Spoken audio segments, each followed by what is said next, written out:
China's plan to levy a 25% tariff on imports of U.S. soybeans may come as something of a surprise to most Americans. But to a professor of agricultural economics who studies international commodity markets for a living, this was not at all unexpected.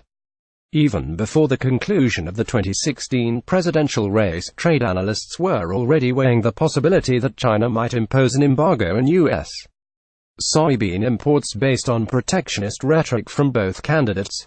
And now that risk of a trade war is reality, and American soybean farmers may be among the biggest losers. Soybeans are a crucial part of the global food chain, particularly as a source of protein in the production of hogs and poultry. In 2016, the U.S. accounted for $22.8 billion worth of global soybean exports, the most of any country. Its nearest competitor is Brazil, which exported $21 billion. Meanwhile, China accounts for the lion's share of global soybean imports at $34 billion, or two-thirds of the total.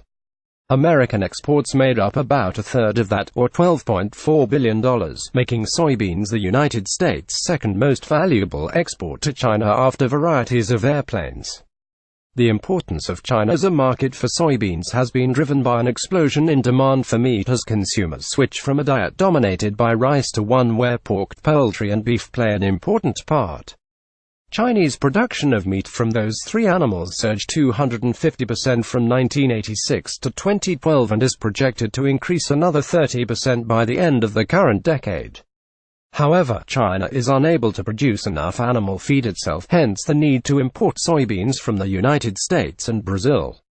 That's why the tariffs have tremendous potential to hurt farmers here in Ohio, where soybeans are the #1 agricultural export at $1.4 billion.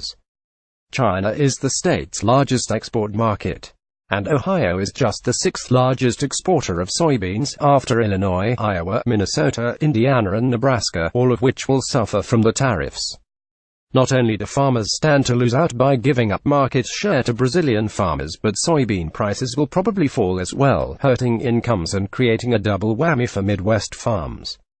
This is of course why the Chinese chose to place a tariff on U.S. soybeans in the first place. Farmers will hurt a lot, and soybeans are produced in states where many of them voted for Donald Trump. China's hope, presumably, is that farmers will lobby the administration to step back from the brink of a trade war, threatened.